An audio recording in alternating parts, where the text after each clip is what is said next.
my Area 51 line. You're on the air. Hello.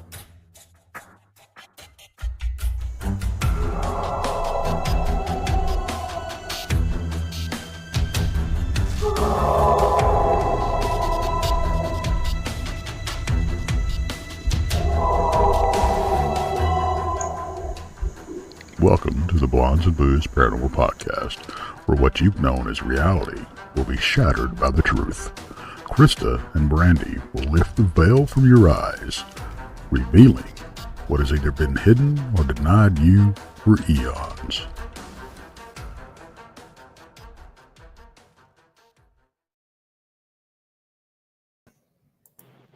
Brandy, I freaking did it again. I saw that. I forgot to ask. So hello, everybody. I had one job. You got one job, and it's click a button. That's it. Click a button. That's it. That's it. Okay, well, happy Thursday. How are you? Happy Thursday, everyone. I'm glad it's Thursday. We're one day closer Absolutely. to Glore Psychiatric Hospital. One day. I know, Closer. right? Yep. Oh, geez. And I've got the museum tomorrow night. So we've got a lot of fun stuff coming up.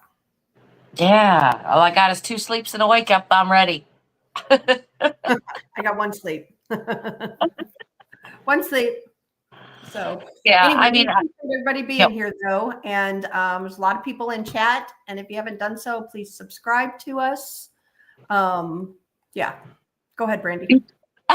and please subscribe to us, please, and hit that notification bell, and please hit that thumbs up button. And if you kind of would like to do so, down at the bottom of your chat screen, there's the little heart. Go ahead and hit that little arrow and have emoji fun all through the show. We appreciate your participation. Yep, and There you that's go. free to do. That is absolutely free to do. Yep, I was doing it before the show. I'm going to do a little bit of hearts right now just to show everybody. Everybody should be singing them at home. Go ahead. It helps our Algorithm. That's Yes. it. That word. I hate that word. Yeah, That it was helps our algorithm. And, and plus we know that everybody's still out there and still loving the show. So, hey, that's what we need to know. That's right. I'm seeing some hearts. I'm loving it. Loving it. There we go. There we go. I had a long day today. It was just hot. Oh, gosh, yeah. And so I came home. I was tired. Believe it or not, I took a nap. And then I took Olivia to dinner. Oh, So, nice. Yeah, it was nice. So what'd you do? Well, I went to work all day. And then, when I went out to lunch and got in my car, because I have to get out of the rat race just to separate. And I have lunch in my car every day. And it was 109 degrees when I got in the car. I know. I said, that is enough, people. That is enough. It was. Yeah. I don't know what. Sorry. I was going to say, I just went and picked up my tea, that I drink every night for the show. Yeah. And my car said 98 degrees. Still. Oh, my goodness. Still. Yeah. Well, today was complete chaos.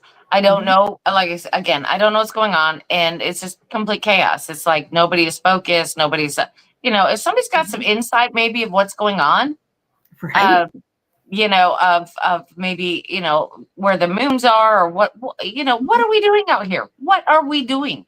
But it was just total chaos today. I'm hoping like tomorrow settles down. I know it's Friday and it's a busy day for a lot of us, but I'm hoping that this calms down. Like I said, we went through the whole everybody's angry thing. Now we're going into the total chaos. Right. So I'm wondering what's going to happen next. I'm hoping love, peace, and happiness. Yep. That's what I'm hoping for. Yep. And I'm still sad about Ozzy. However, rest in peace, Hulk Hogan too. I'm sad about that. And Malcolm Jamal Warner. Like, I know. Really, our whole childhood is shattered. I know. They come in threes, and here we are. I know. It's just they come in threes. So I'm just really sad about that. But as everybody knows, I'm a metalhead, and I really, really was sad about Ozzy. And yes, Smoky Mountain Wanderer, Hulk Hogan did pass today. I think they said that he had cardiac arrest. So he's 71 years old. So yeah, it's very sad, very, very sad. But we do appreciate everybody being here. And a couple of things before we get rolling. We got conference talk to talk about really, really briefly. And our two guests we have tonight will both be speakers at our conference. So Yes. looking forward to seeing them and hearing what they have to say. And there's a couple conferences going on this weekend. And it looks like our friend Natalie, she is in chat, and she is actually at the Gatlinburg Bigfoot conference. So hello, Natalie. Please tell Joe and Jesse and Cam Buckner and Harley Owens and Adam and Greg and everybody, all of our friends, hello. And we miss them. And sorry we couldn't come. We missed them this year, but we will see them at some point this year again. So yes. And then Sir Bryan is at a conference. He's at Gettysburg and with other friends. So Brandy, and here we are. I'm wanting to get to Gettysburg Bash one of these years. I really want to get to it. I mean, we kept saying we were going to go to Michigan Paracon, and then every time, something happened where we couldn't go, and then all of a sudden now it's not there. I'm like, oh, come on. Right? Come on. Right? I hear you. So anyway, I'm not going to waste any more time because we actually only have Ron Murphy because I think he's going to a conference too. I just don't know which one. We only have him. We'll have to ask. Yeah, we only have him for an hour, but we have Sir Bryan, I do believe, for the whole time. Hey, guys. Hey, I have no idea what conference Ron is going to. I'm saying Kecksburg. No, Kecksburg was last weekend. This weekend coming up is Area 217. It's a new conference. It's only been a year old, and that's in Western Pennsylvania. And then next week, I'll be at the Squonk Festival. So I have a conference every single weekend, I think, up until November. Holy smokes, you are a busy dude. Yep. I'm a busy person, yes. But you know what? Whenever I hear two blonde chicks want me on the show, I'm there. I am there. Doesn't stop. It doesn't stop. Yeah, you're makes him stop in his tracks. By the way, No, Chuck Mangione died as well, and we're in Mercury retrograde. So there's your reason. There you go, Brandy. Do you know when we're coming out of it? I think it's the 17th, but I'm not sure. I'll look it up right now. But Mercury retrograde, and trust me, I'm having the same problems. Well, because I'm sitting here and I'm saying it's probably when the weather breaks. Maybe. Right. Probably. Well, I for myself, I've been in Mercury retrograde since about 1998. So I'm stuck there. So not much is going on in my world. I hear you. So I got to ask you guys, how's that book coming? It's my fault. So You're supposed to debut it at I'm going to be busting my hump in about a week just to put what I have together, send it to Ron, and then we can go, yes, and then get it printed up and hopefully have it delivered to the conference. Awesome. It ends August 11th. August 11th is the end of retrograde. Yes. Okay. We got a while. Yeah, I don't think I could take it till that point, but me either. But some things because I believe you are a Cancer. Am I correct, Brandy? Yes. Yeah, same here. It's going to be really good for you. Well, all our Cancers out there. Yeah, the four cardinal signs are going to rock. So there you go. I'm looking forward to it. I'm ready. I'm tired of this business. I'm ready to get on with it. Amen. You and me both. So wow. Yeah. I seriously, I'm over this. And I seen a meme today and I thought it was funny. And I sent it to Tex and Bigfoot Michigan Rob and them and Brandy and Monica. We all have this chat together, right? And I was like, is this too early? But seriously, I meant it like in a good way. It says, with all these deaths, happening, that Willie Nelson needs to be wrapped in bubble wrap. I think the marijuana is just hardening him on the inside. Maybe he'll be, at the end, it'll be Willie Nelson singing with Keith Richards, and it'll be fun. Yeah. Well, okay. Okay. I'll go with that. I'll go with that. Yeah. Yep, that'd be awesome. So anyway, I appreciate you guys, you both coming on here. You guys are both coming to our conference.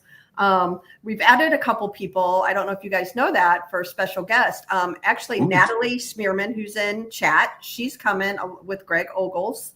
And then, hey, John, we have Harley Owens. Everybody knows Harley. And he'll be coming. And D.A.Y. Song, she's going to come. So we've added a few more special guests. Did I forget anybody, Randy? It's like not any of our new ones, but of course, you know, we've got special guests like Dana Stricker, who's a psychic medium, and you know, just many other people that you know that we love dearly. I did forget one. I did. The half-inch wrench crew. They're bringing the Bigfoot mobile. Oh, cool. yeah, that's right. Yeah. So You know, what's great is we get to start meeting some people we know very well online, but we've never met in person. So absolutely. And, Absolutely. Yeah, because I like, seriously, Bryan, like, you are truly a good friend to Brandy, and I have been for a long time, but we've never met you in person. And Ron, the money's in the mail. But we actually have met Ron. We met Ron in Texas. So I'm sorry. No. Ron is great. Actually, the first time I met Ron was at the Ocean State Paracon. Oh wow! Okay. He was speaking, but he said, "Come on up," and we were doing Inside the Goblin Universe, I believe. Oh wow! And it was just great. I mean, it's finally great to meet people and, like, you know, Hank, you know. And then Ron got me on a couple of broadcasts that are only seen in Canada. You guys are awesome. So, Ron, you want to put a date on that when you met? Oh, well, we've been doing radio shows. 2015? What's that, 2015? About 10 years. Yeah. Wow. Ron had a problem with his, and I stepped up and said, I can help you, like an idiot. And well, the thing is, this business, this genre, this hobby, whatever you want to call it, this, and as you folks know this as well too, this is one of the most backstabbing things to be involved in. And for us to have that longevity together is saying something for the kind of person he is. I have been, you know, sometimes seduced by the dark side of you, if you would take my drip. It's very difficult to be authentic. And I really want to be authentic, but there are so many things out there pulling you in all kinds of different directions that I'm glad I'm in the position that I am right now. Because like I said, people that I thought were my true friends, they were, you know, using you. They would jockey for position because of you, use your names and whatever. And I'm glad I'm where I'm at now, because I'd much rather be in my station in life, being who I am, rather than jeopardizing it and pretending I'm somebody that I'm not. Absolutely. And, you know, I couldn't agree with that statement more than, like, Brandy and I have had people who we thought were our friends, not naming any names, and turns out that they weren't. They really weren't. And the people that we didn't know very well, we've become very close to over this time, and all of the harassment and the trolling that we have been under, you know, have become some of our best friends now. So absolutely. You know who your true friends are, seriously. You do the more conferences that you do, I think that hurts you as well too, because you know, people see you, and I don't know if it's envy or jealousy or just human nature, but they want to, you know, either tear you down or whatever. But like I just said, I'm feeling pretty confident that I've shed all those kind of all the negative things out there, and so we'll see what happens going forward. Absolutely, I couldn't agree. They're just jealous of Ron's good looks, but let me tell you something. There's something about this guy right there below the right square, Brandy. People just gravitate to him. And what's really interesting is there was an event that we were at together, and there was an individual that took his stuff. And I stood there, and he went up and said hello, and the guy was like, he mouthed, oh shit. And he was like, hey buddy, you know, like owes him a ton. but I'm one of those people. I won't. There's nothing in this world you can make me do to screw my integrity.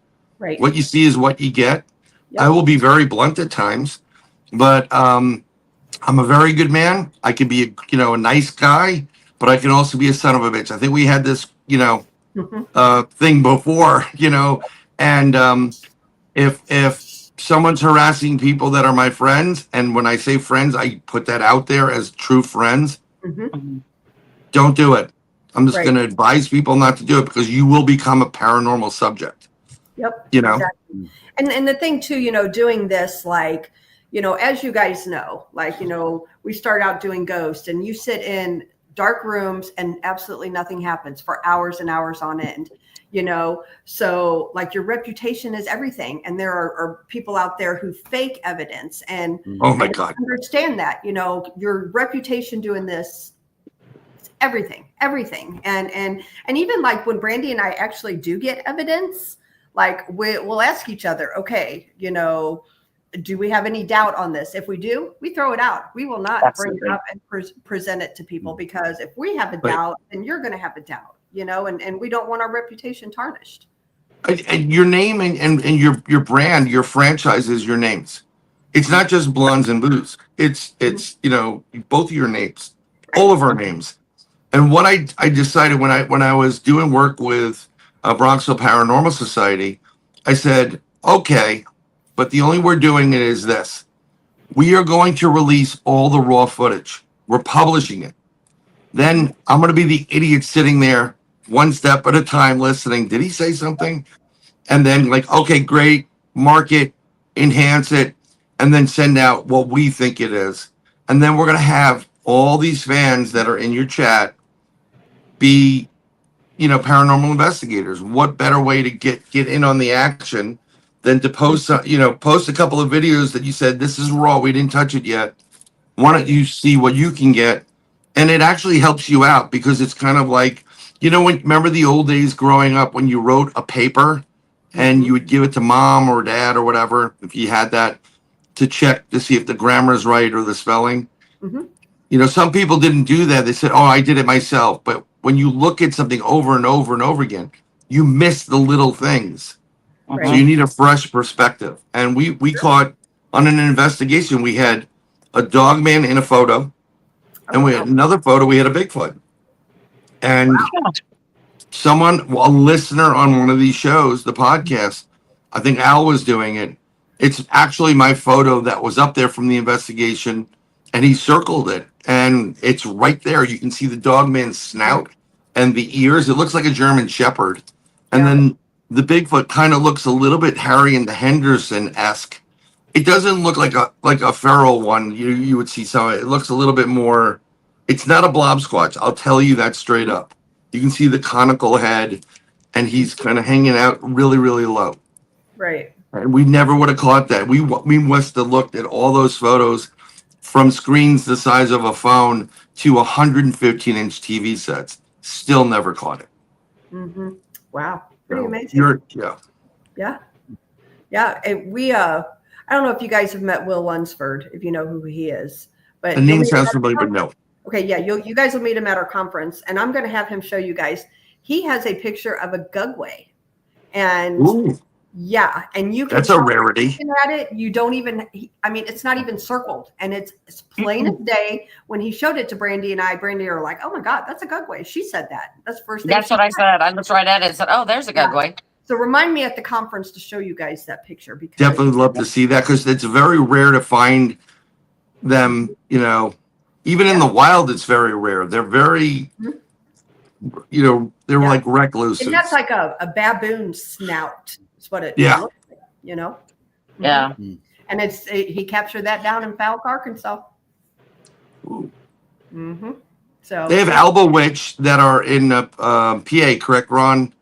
Where they had the festival, the Alba Witch Festival. And Ron's had a couple of great encounters in the woods too, with Bigfoot. Dogman. So I unfortunately have not seen what I've been looking for these 30 some years, right? But I've had anecdotal things happen which keep me going.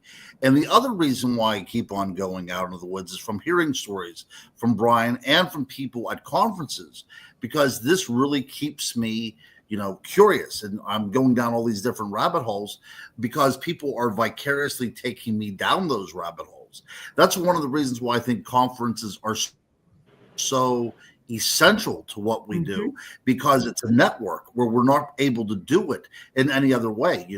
We get to talk to somebody in person, we get to see their demeanor, we get to see how their physiology changes whenever they talk about these kind of encounters.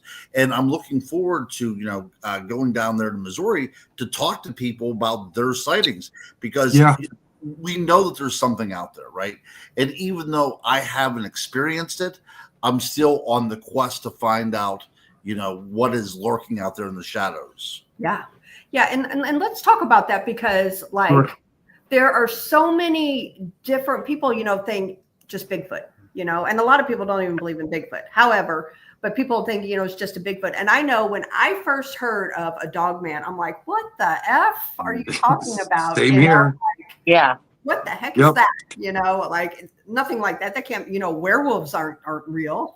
That's just a made up story, fairy tale, And the more I've dug into this and the more people I've met, and I've met some pretty incredible people that are credible that have had these encounters. And it's like, what was that? And so do you guys believe different parts of the country have different type beings, Gugways in one area, and then, not say, it's in Missouri, but not Florida? Or what do you guys think about that? Well, you can't include Florida because they have all the freaks there.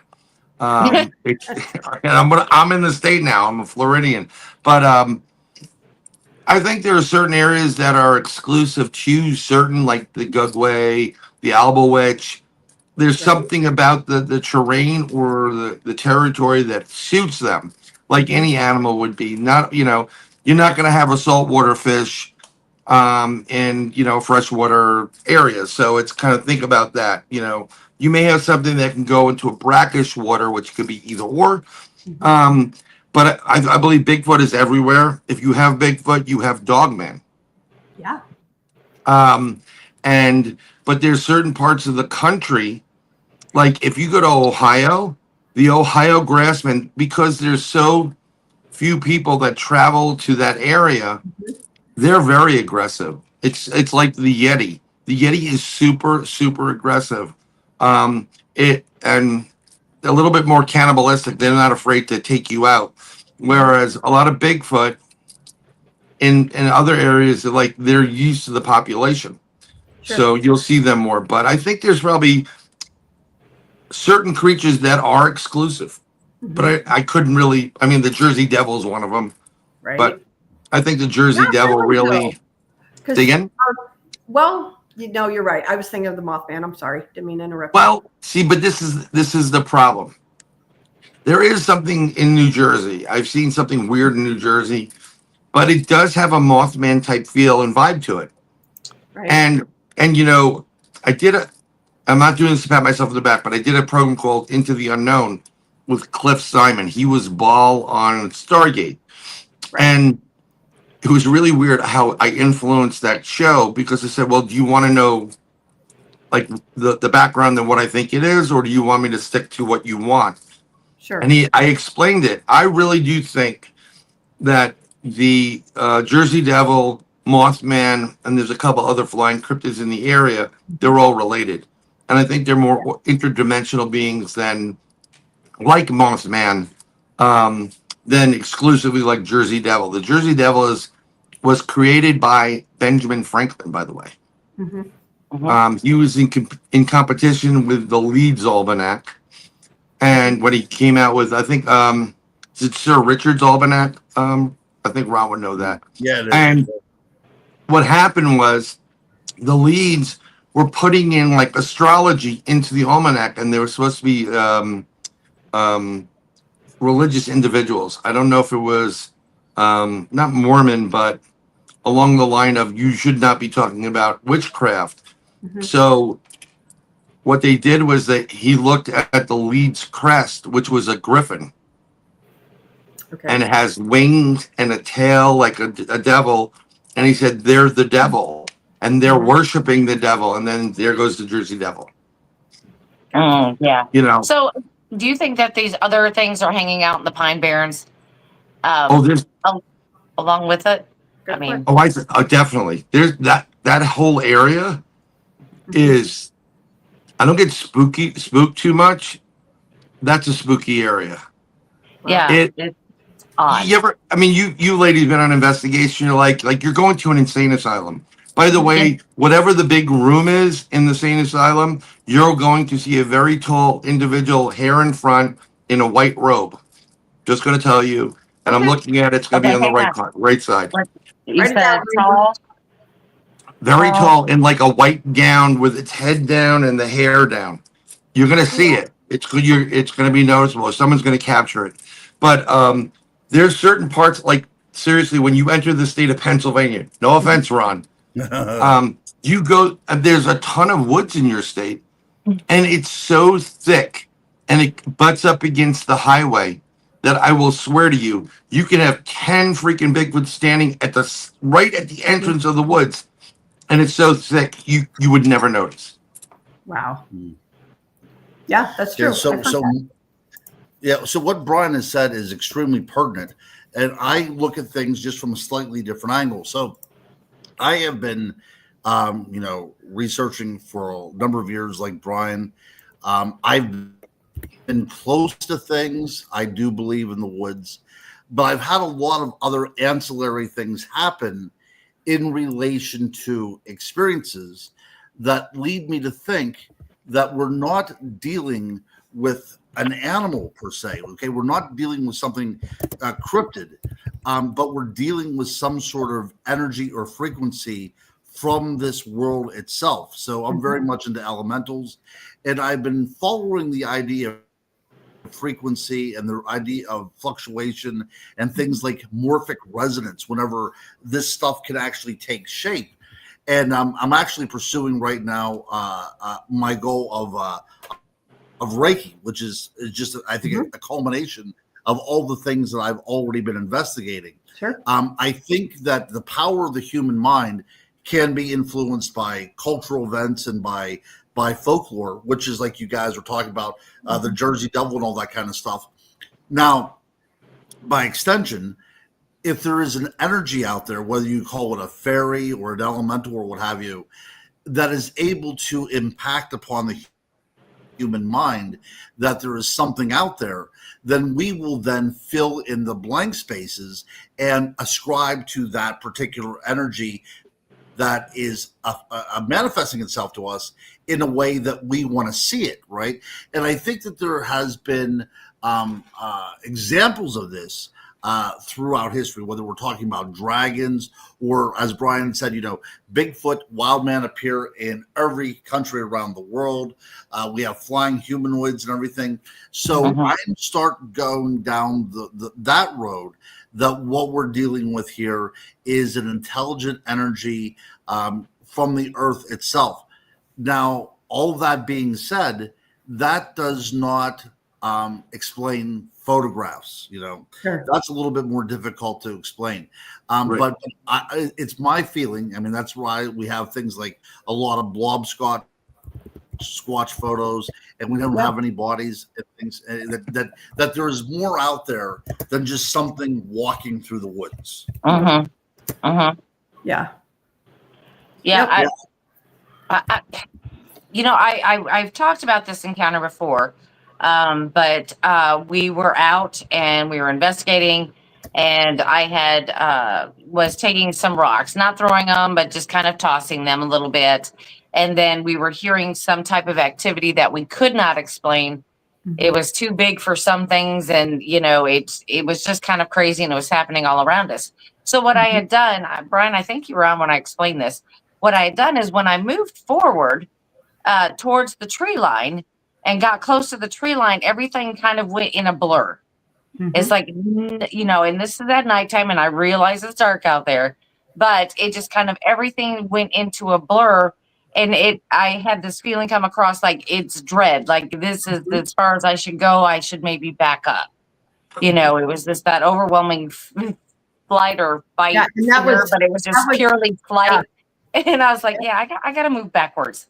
and that was And in as soon as house. and as soon as I moved backwards, well, then everything started to appear normal again. Yeah. So, it makes me wonder that when we're out there and we're taking these photos or these videos, if we're running into this invisible, I don't know what barrier type of thing. Some say it's like what they call getting zapped or something like that. I want to know what your guys' feelings are on that and how you feel about that. I mean, is it like getting zapped, or can they produce this barrier that can make our videos, our photos and everything appear blurry?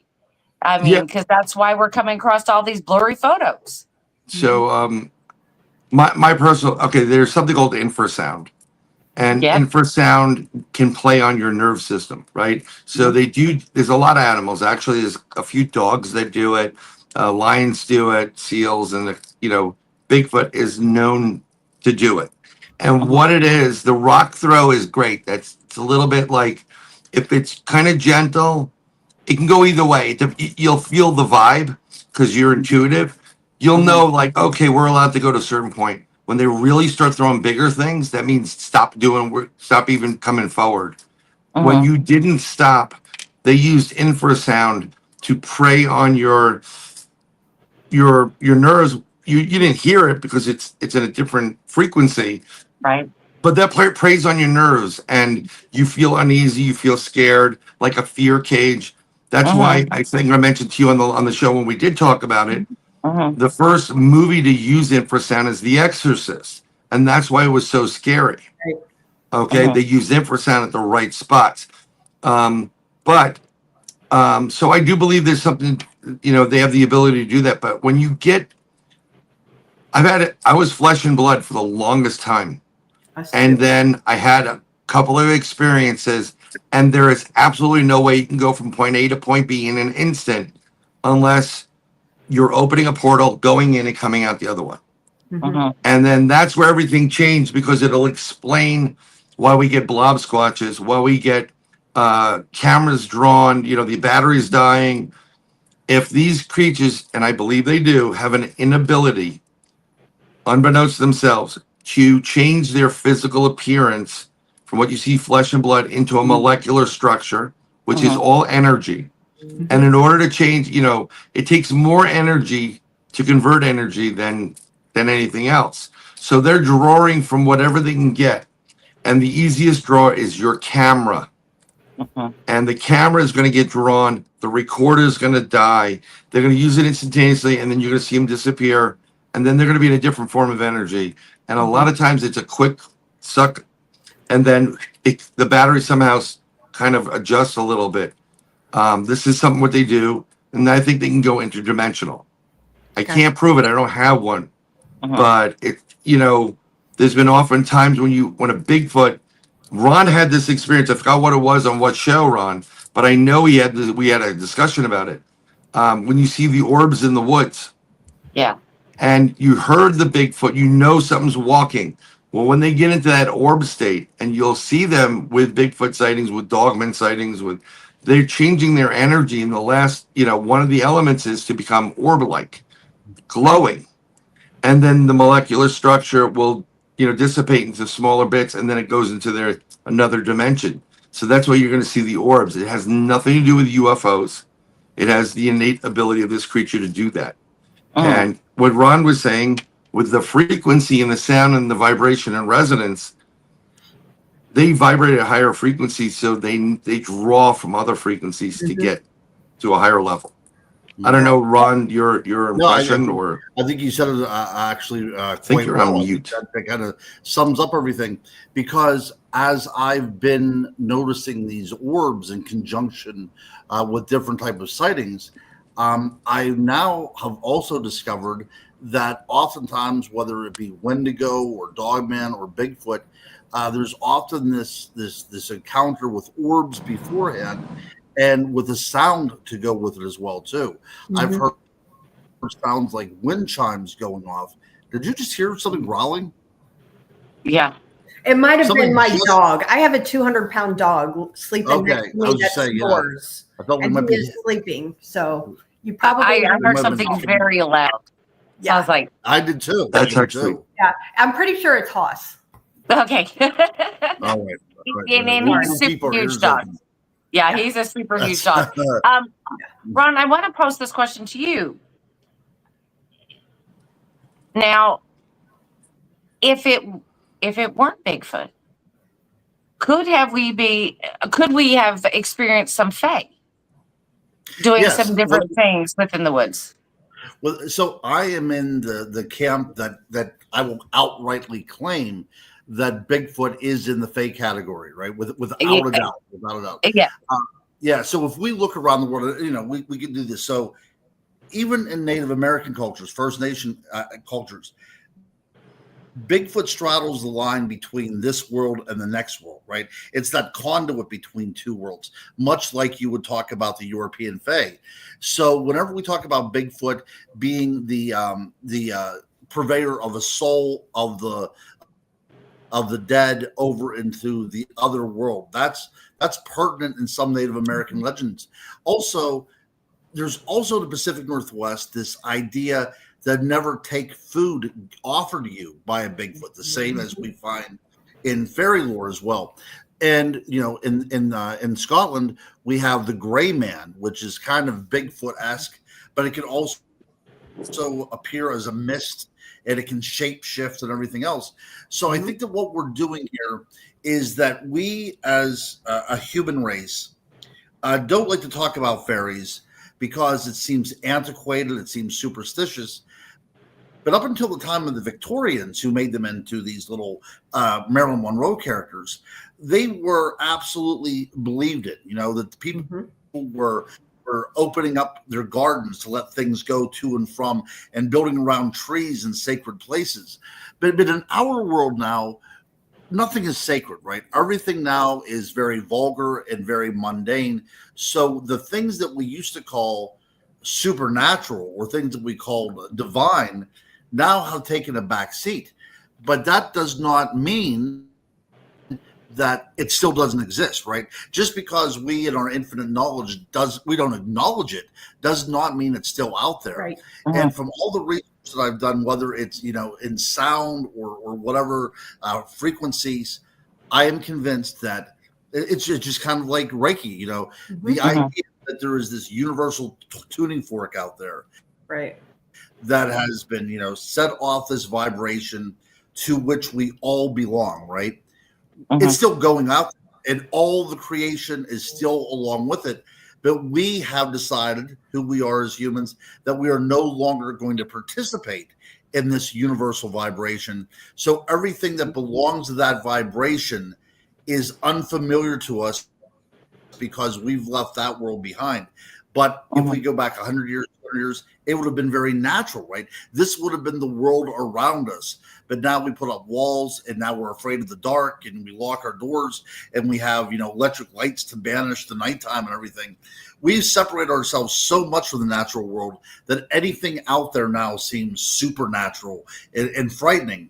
But this might sound kind of new agey, in a way, but I do believe that, our thoughts can shape things.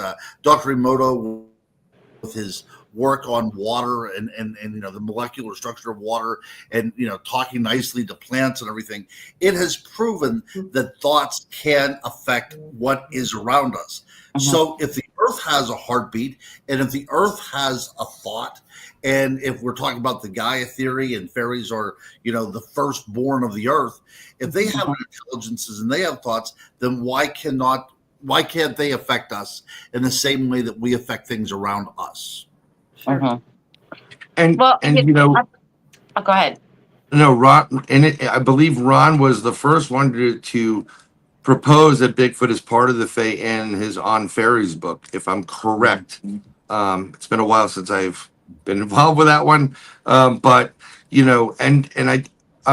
one of the questions I ask is, what role does the jinn play in the fairy realm or another realm? Because sometimes they hate us as human beings because we took over their property. So sometimes they too will act like a demonic or a Bigfoot or a Fae, just to scare you or get you to move from their territory. Right. Yeah. I mean, this is, a discussion that could take place over weeks with different categories. Somebody commented on the idea of the Nephilim, and that's something to be brought into the discussion as well too. There are so many different facets to this world of the paranormal, or even just a one paranormal phenomenon like a Bigfoot. There's so many different angles that we can look at it. It's not quite that simple. It's not black and white. Now, the thing that I really admiring is you allowing us to talk about this on the show, because a lot of podcasts, they just want, the meat and potatoes. Nobody wants to sit around here and talk about origin stories, because it get kind of muddled.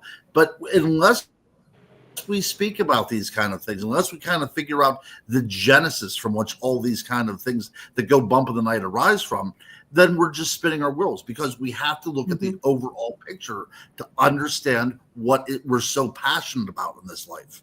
Gotcha. Yeah. And I mean, something that's kind of always intrigued me is like when we see these ancient cave carvings, and you see something that would, in all actuality, be a Bigfoot that they have carved into this wall.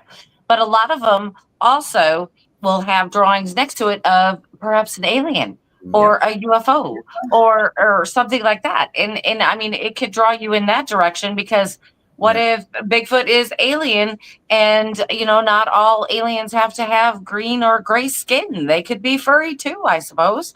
That's I mean, you could take it in all different directions, and I definitely see how that could happen for sure. And then the idea of the Dogman that we're talking about, whether it's a creature or whether it's something can actually transform.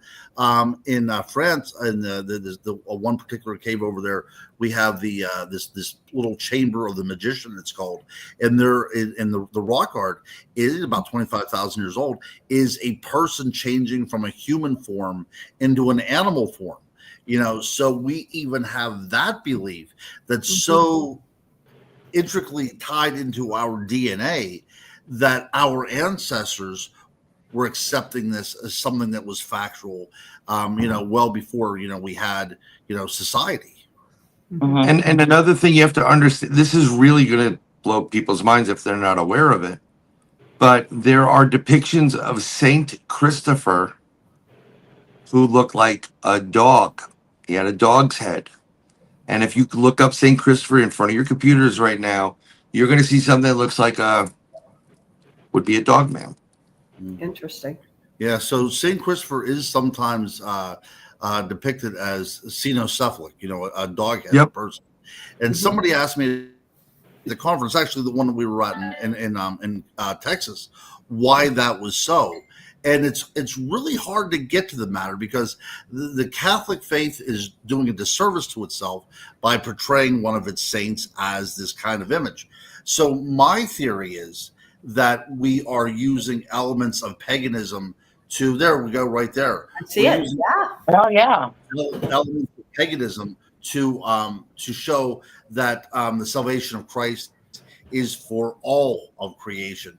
But even if that is what's going on there in some sort of allegory in the art world, the artist that depicted that was working within a medium that suggested that the people at large, his audience, would accept that with no problem at all. So that goes back again to the idea that people have thought about these things for a long time. And even Plato had written about a person transforming into a wolf as well.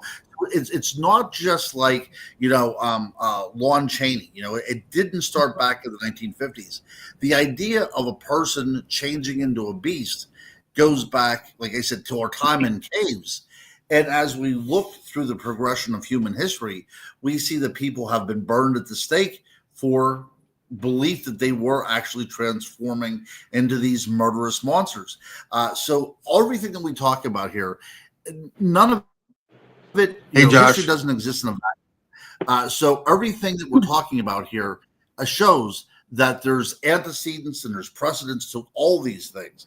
And it's our culture in 2025 to kind of figure out what's going on and how it impacts and define it for the way we see it.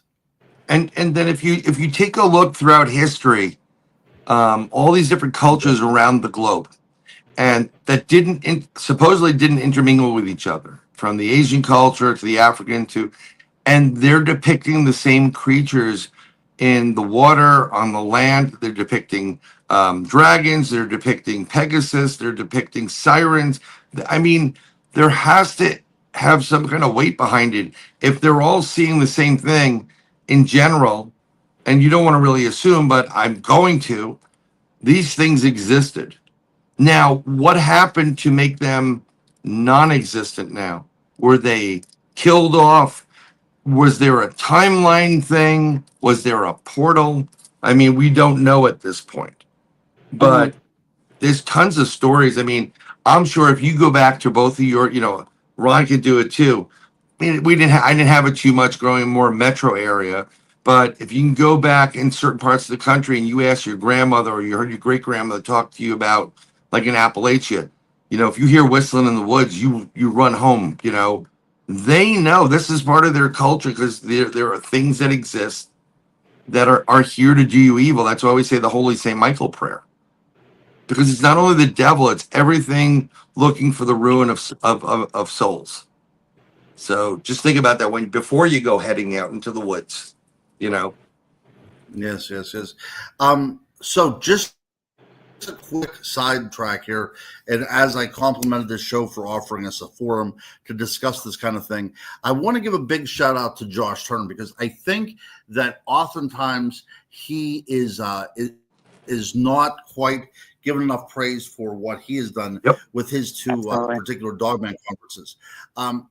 He allowed so many different researchers a public space to bring up their theories, which was influential, I think, in the way that we continue to look at Dogman. Okay, I know that there's a lot of hard work in there. Josh is one of those people who understands being attacked by friends, So he probably I mentioned that in the beginning when I mentioned that in the beginning and talking about our true friends, Josh and the clan. That's one of them right there. Or some I'm referring to, yes. Absolutely. So, look, I know that he went through a lot, but we need people like him. We need people like you. We need people like Bryan in this field, because it doesn't matter what our stance is or our position. We have an open forum to talk about it, and how we learn is through debate and scholarly objectives. Yep. And on top of that, I believe, if I'm correct, Josh was the first person to do a full Dogman conference. And I believe that is the case, if I'm correct. Josh, you'll let me know, but he was the first one to really get it all together and put it together. And you know what? I didn't want to believe the Dogman was real either. And then you have these encounters with the damn thing, and you're like, shit. Let me tell you something. I've had a couple of really close encounters, and I've heard a lot of stories, a lot of testimony. One of them was not something I want to see again. It had the fang, and it was growling, and you can feel it, in your chest. I have two people that I was friends with. They will not talk to me ever again. I've been told by several people they were scared out of their minds. They weren't expecting that. And that's why one of my friends, Rosemary Ellen Gali, would say, be careful what you wish for.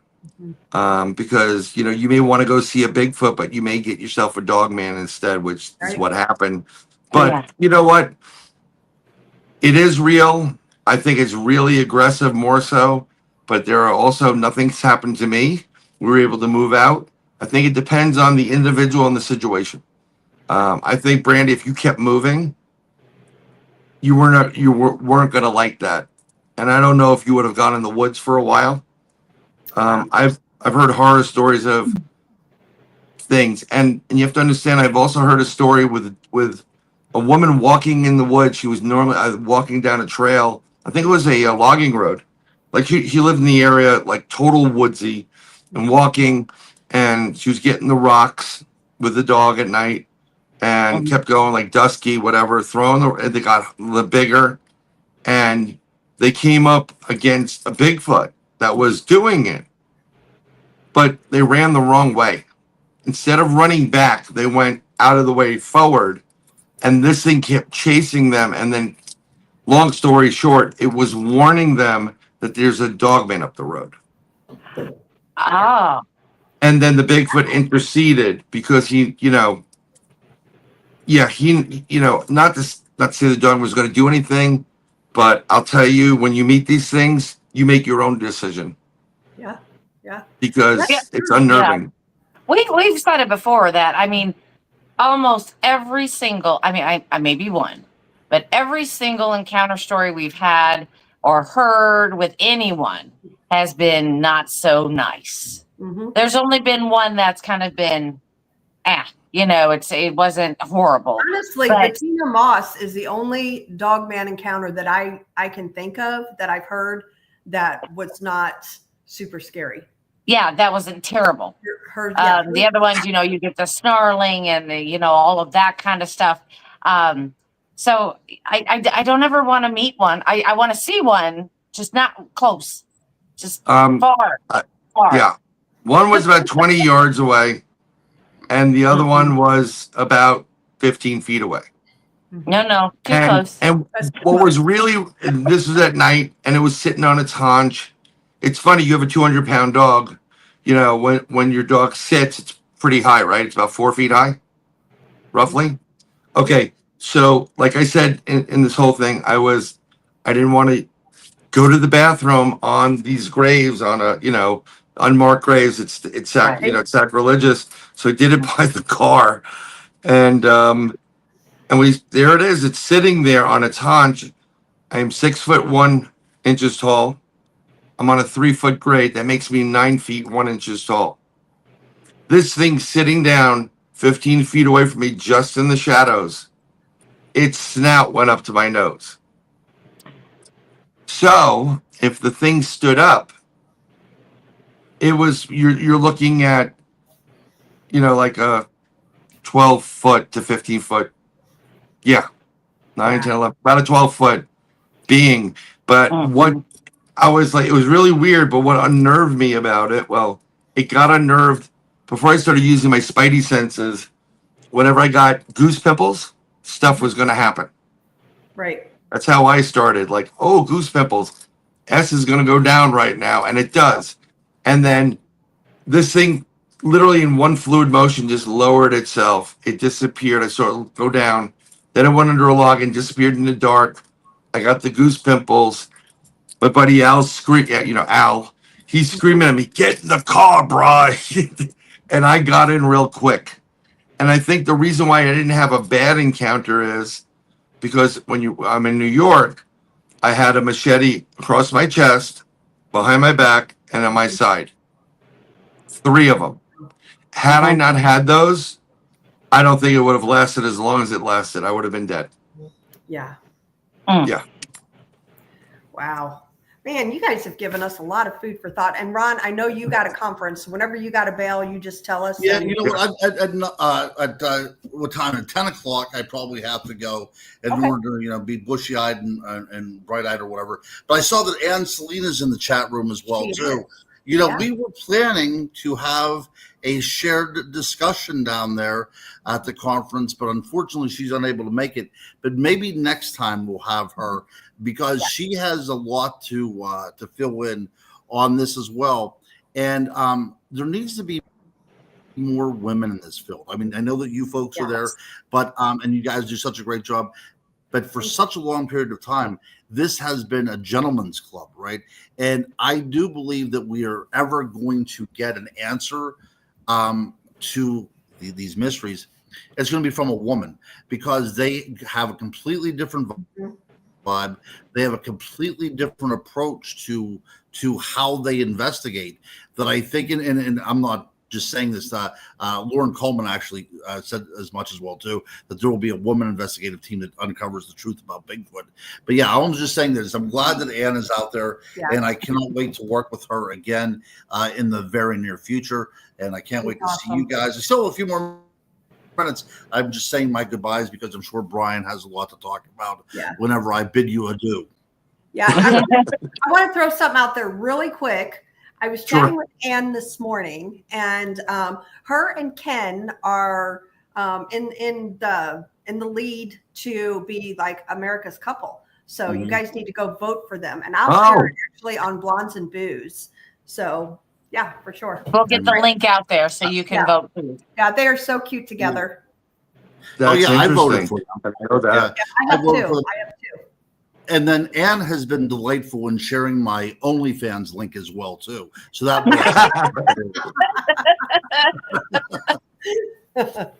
Yes. Oh my goodness! I'm sure she just laughed really hard at that one. Yeah. Oh, yep, she did. Look. Yeah. She's awesome, and I'm gonna have her come back on the show here shortly. We kind of chatted about it this morning. So you know what? After the conference, I mean, we'll always have Bryan on, but maybe we can get Ann and Ron together, and then we can have that discussion that we wanted to have at the conference, but we can have it with those two. Yep. And that would be great. Absolutely do that. Yep. And Josh says, need to get you on his show again, Ron. Absolutely. Oh, I cannot wait. Yeah. You guys have always been, some of my favorite people in this whole wide world. And doing this, talking to you guys, seeing Josh on here, seeing Ann, seeing Bryan. I mean, this is almost like just sitting down with a lot of, old friends. And that's really the way it feels. And that's where the conversation comes so nicely. Have you ever interviewed people whenever like they just answer in one word and it like goes forever? Like you have to pull the answers out of them, It's like, wait, Half of those shows have been deleted.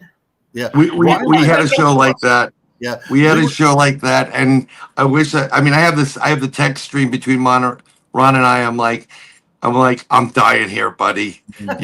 Ask a question, and you would think that the individual in question would have been interviewed before, but it was just like, oh my God. And like 45 minutes we're in, we're like, oh, look at the time. I have to go have a proctologist appointment tomorrow. Anything to get off the show. Thank you for coming. It's really tough. There really are some good people here. I have no problems working with the ladies because there are benefits to it. Bigfoot and a lot of these cryptids, they love the ladies. And you guys smell really good and you look really good. And out in the woods, we don't smell that great. Let me tell you. No, you still, believe it or not, you still do to them. And it's just like, like if Bigfoot could talk, it'd be like, ooh, Bigfoot like. But I also, and it's not a male chauvinist thing. We do this with caution because just like every male, when you guys were dating or whatever it was, you go to the bar, there's like 50 Bigfoot in that bar that are trying to get your attention. And it's the same type of, the younger they are, you can encounter something that will not be a good experience for you. Right. So we have to do certain things and keep certain measures in place so they know, but you definitely bring, you can bring out, this is going to be bad, the animal in many, many males and in a good way. So, but I would love to, show you some places that were great and you'd enjoy it. Yeah. Well, we've had a discussion though, Bryan, about how we've gone with like, a good mix of men and women, just in paranormal investigating. And we will get different results as if it were all women. And usually when it's all women, even experienced women, and totally, I would trust them in any investigative venture I went on. But we get more activity, sometimes to the point where you're like, is this really happening? to where when we're with men, sometimes it doesn't happen at all, or it's very slow rolling. And then Right. there'll be like maybe just a group of men who go in and get absolutely nothing. Right. Yep. There's a reason for it. Women use 2 hemispheres of the brain. And remember, we're all electricity. And women are using the both hemispheres. So that's an attractiveness because you're vibrating now at a higher frequency. Yeah. And you're processing more. Most men that aren't, no disrespect, guys, but if you're not quantitative or an artistic or musician or science based, and you're just a regular person, you use mostly one half your brain. Right. Okay, One that makes hemisphere. sense. That makes sense. That makes sense. Yeah. So the vibration you're going to get. The problem is, if you have 5 people, like I know I've seen a couple of the people that go with your group. I've seen photos, and I bet you if you have 5 females you can get 7 different things. And it can be different for each one of you. You could go into a room, Brandy, with Krista and Ron, and you're hearing a whistle, Brandy, and Krista's hearing. You hear the tapping. You may not hear the same thing because it may not be the same spirit there. You may be attracting other spirits there, or your spirit guide, or the guardian angels. And Ron's is sitting there going, "My stuff not working." That's I've been on those investigations. A lot of people don't realize you can go out 100 times, 100 times, even to the same place, and you maybe 10%. If you're lucky, you'll get something. Right, that's true. If you're lucky, that's why I don't know if you guys utilize it, but whenever I do an investigation, I don't care what it is, I like to remote view it in advance. And maybe that's sending energy saying, "Hey, we're going to come in here." And I always say the same thing: we don't want any problems. We don't want any hitchhikers or attachments, but we would like to have an interaction. And I look around, and I send out that vibe, and it's been pretty good bringing back some results, especially for people that don't believe it. Which I've had a couple that question, "Do you believe this crap?" And then when they show that person my notes, because I couldn't go on the investigation, they're like, "Holy crap. Oh yeah. How did he do that?" Yeah. I've had I a would lot like of to people take that as an experiment, though. I mean, as to take different types of people and put them in a haunted location. I want to try that. I think I'll work to do that. I want to see what's going to happen with just regular people, say a group of musicians, a group of artists, or just to see what could happen. I mean, it just sounds like an awesome idea. I think you could do it on investigations now, but also you could actually try that out on the bash. Who with anybody that didn't, with the conference. Yeah. Who's going to the investigation that hasn't investigated? Okay. Do you play music? No, I don't. Are you artistic? No. Put them to one side and put them to another side and pair them up and see what happens. Yeah. There you go. That totally makes sense to me because even I've got long hair, and Brandy can attest to this too because she's got long hair. I have had my hair pulled or touched by more ghosts because of my hair compared to somebody with short hair. That makes sense. I think it's true. It is. I have my hair pulled more times when I have it in braids versus when I have it in a bun. Really? Yeah. I don't know. It's something about the braids. They're always yanking those braids. I don't know why. Weird. I always get the vibe that it's always a little kid, male or female, pulling on them because that's something like little kids would do, or someone that has a child's mentality, like someone maybe slow, and braids. I mean, come on, how many times have you had the braids in, guys? And you remember in school, "Oh, you're the bastard, kept pulling my braids." It's just something they do. Yeah. Right. Yeah. The little mean kids. Yeah. The little mean kids. Certainly liked you. Yeah. I like to pull hair now, though, but that's just my kink.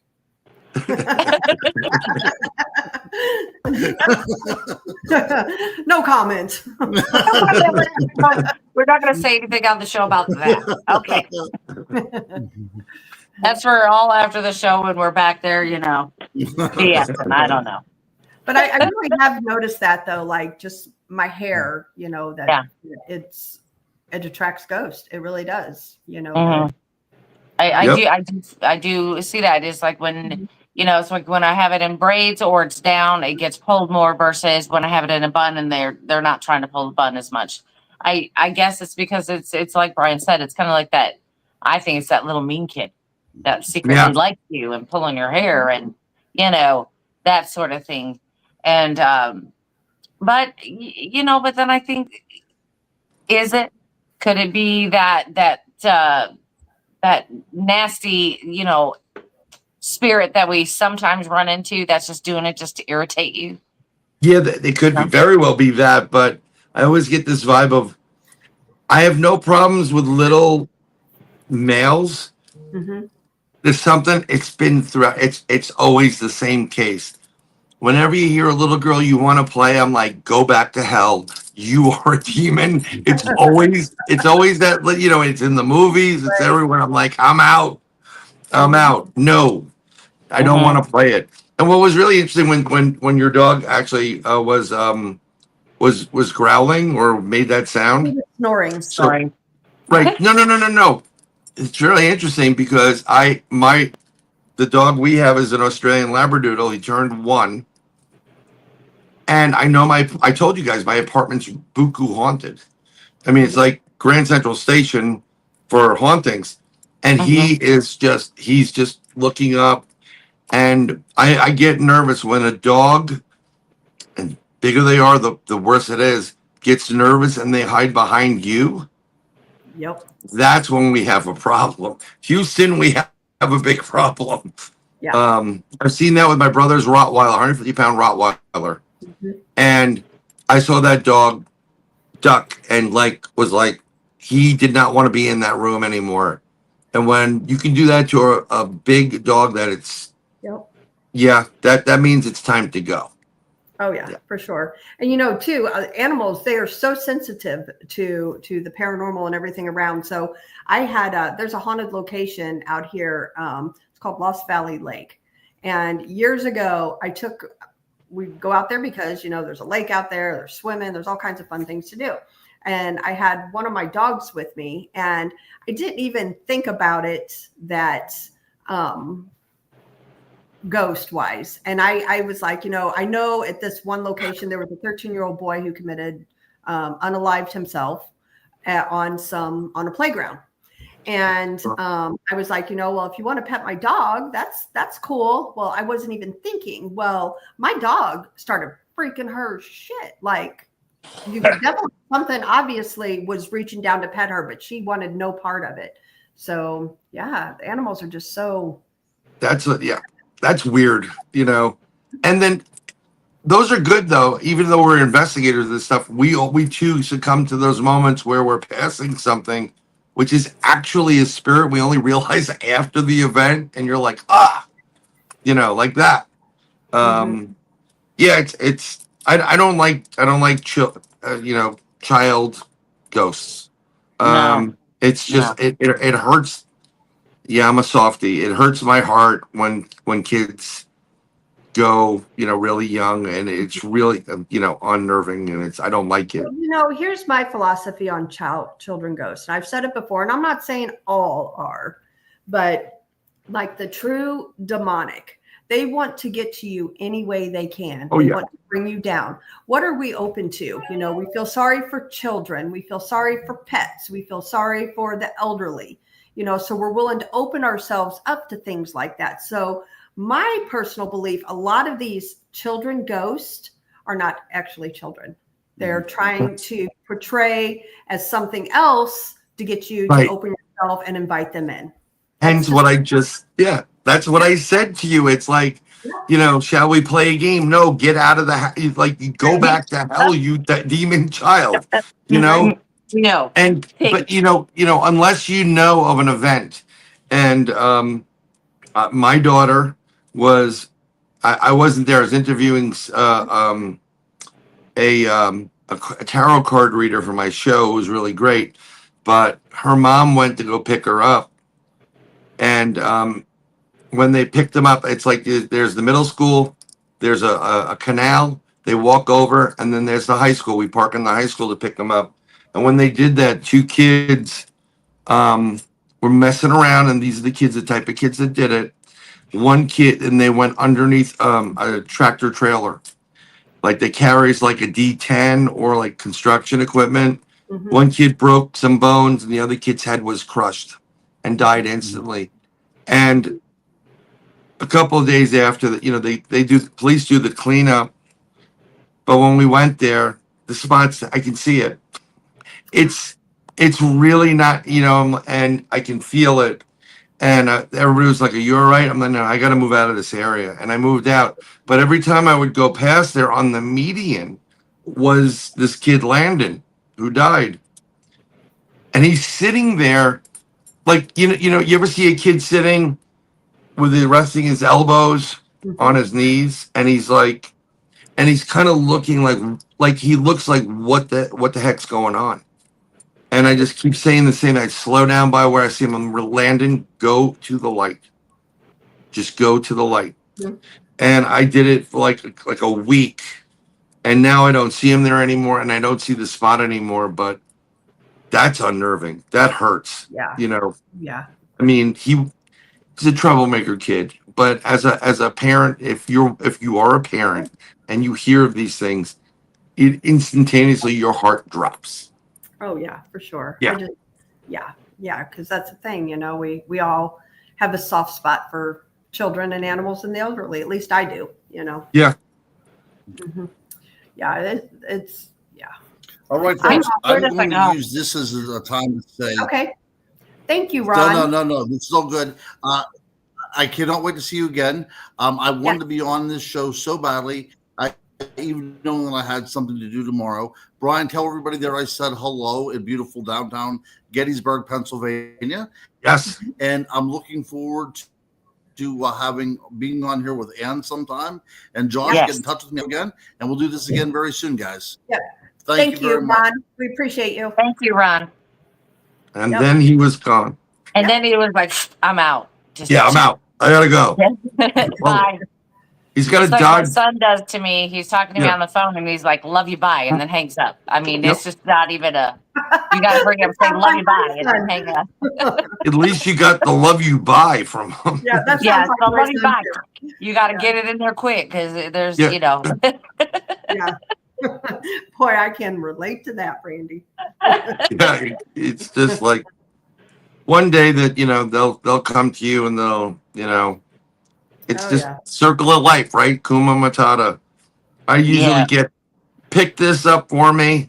Thanks. Click. I'm like, okay. I hear ya. Yeah. Yeah. I'm getting the "love you, bye" though. Love you, bye. Yeah. No, you know what? only my youngest. My youngest will do it. She does it all the time. Sorry, I didn't mean to interrupt. I'll shut up. You're good. You're good. I have my granddaughter. My granddaughter always tells me she loves me, and then she'll say, "I love you more." So I love her. Anyway, different. On this kick of ghosts and children, another thing that I have issues with that people all the time talk about, like cemeteries and things like that they go there, it's haunted and I feel like, if you think about it, cemeteries, it's a place of negativity. People go there. It's every bad adjective there is, sad, sorrow, depression, and so I feel like that opens the doors to negativity. And something on the other side, that's not so nice. I think when they say that the cemetery is haunted, could it possibly be something from the demonic side of things, just because negativity brings that kind of stuff in? I took the kids to see their grandmother's grave, grandparents, and in this cemetery, it's really weird. There's a lot of people buried there, so you got to look. Is it by the X or is it by the 2 or whatever? And you have to circle around, and so they're seeing everything. And as we're walking out, normally, like you'll see like the tarp on the ground and the dirt on top of the tarp because they're gonna have a service. Well, we went past the grave that looked like something came out of the bottom, Mhm. Oh, no. Wow. and I was like, watch the hole, and I'm noticing it, and I'm like, that ain't right over there. I think as long as you have someone in that cemetery that you know that you can say you're visiting, I Right. think there's a protection around you at that point. Yeah. But yeah, no, I mean, everything can be there. Dogman has been seen in cemeteries numerous times. Right. Right. You know, is it just because it's quiet, or is there an energy being given off Mhm. by the former shell of a human or an animal that draws them to that spot? Yeah. That's true. You know, the place that Brandy and I go to, Emmaus Asylum here close to my house. Excuse me, there's a cemetery there, a small cemetery that from the asylum, they buried people up in there. And there is the graves are only buried 2 feet down. I kid you not. And there was one grave when we was there over Memorial Weekend that has been dug up, and it's not been dug up by a shovel. I'm not saying anything weird. That's my point. Like, I've seen some graves, Yeah. and let me tell you something. It's unnerving because it looked like something crawled out of the damn thing. Right. Exactly. And that gets really, really like, okay, what the heck's going on here? Now I don't like crypts, by the way. Mm-hmm. When people have mausoleums. Yeah. Some of them by me, actually, in the Sleepy Hollow Tarrytown Cemetery. That's where the Headless Horseman Bridge is. Right. You can go there for free, but don't tell the caretaker because he gets pissed off when you're there. But it's in the back. But the Rockefellers have a huge mausoleum there, and there's some really interesting mausoleums. It's something that's very Egyptian. The architecture alone on some of these things is great. But when you see, it clearly looks like something hit it from the inside of a mausoleum, and you can see that break, and it's like something wants to come out. I'm like, I don't want to. There's certain things I don't want to know about. You know, you and me both. Like, no, we're good. Yeah. Yeah, I'm good. I don't need to know what the heck's trying to come out of the box. That's a little bit weird. Yeah, that I think there's a lot of places in this world where well, can we use the term this evil will exist, but I don't do the demonic stuff. I'm sorry, folks. I know you guys may cover it, and I have other people that have better pay grades to do it. You know, what do you think about on that level, talking about negative type stuff? So there's several places that we go to that there is like a crawler. What do you think? And Brandy actually saw it, and it was actually at Missouri State Pen when we were there in June. And what do you think about something like that? I personally think it's on the negative side. I got to be honest. You guys saw it actually. Were you on death row? If I'm correct. She was. Yeah, that's the one where I think Danny joined us. Yeah. And when I start getting like, it's not the goosebumps anymore. Sometimes I'll get a chill, or you know what I'm saying? It goes up your spine. You're like, I don't. That stuff is just not right. No, there's something about it. But is it a human pretending to do it, or is it something from a darkened area that needs your fear as a food? Sure. Yeah, that makes sense. Yeah. So, like the Hat Man and like the Shadow People. Well, yeah, I've always wondered about that. At Missouri State Pen, like you're not even, if you're in death row area, you're not even allowed to talk about the crawler, and they will throw you out quicker. And no whistling. And no whistling. Yeah. So when Brandy saw it, like she wasn't like summoning it, or she had a group of people. Yeah. There was a group of people. Yeah. Sometimes you hear that growling, and like something that definitely sounds like some kind of canine, and the hounds of hell. Yeah. I've seen some things where you hear the growling. It definitely sounds like a dog, like a nasty, angry dog. And then, oh, I got scratched, and there's 3 scratches on it. And because I don't think if something is truly demon, devil, whatever, negative angel, whatever you want to call them, the fallen, they're not messing around with you. They're just going to come and get you. They don't play a game. They don't open the drawers, and do stupid things like that. It's just, I think a lot of times you can take 2 things with you into the afterlife. You can take hatred and anger, right? Or you can take love. I prefer the love side of it. Just share the love. But some people that are nasty and bitter in this world, like, those people are on my lawn again or whatever. They would, I can see those people getting so pissed off and hanging out that they're too stupid to realize they're dead. So they're like, what's going on? And then they figure out how to be a crawler just to, because they get off on it. After a while, some of these people just get off on yelling at you. That's their life. That's their entertainment, Yeah. And I could see that, because even this Emmaus Asylum, now we've been trying to, as a team, going in there because they've seen a crawler in there too. And this is recent, and we don't do anything, like anything negative, and we don't allow it in our buildings, and so was it something that was been in there, or just us investigating? Like, it's interesting you said that. I mean, I didn't technically see the crawler, but there was a huge dark shadow.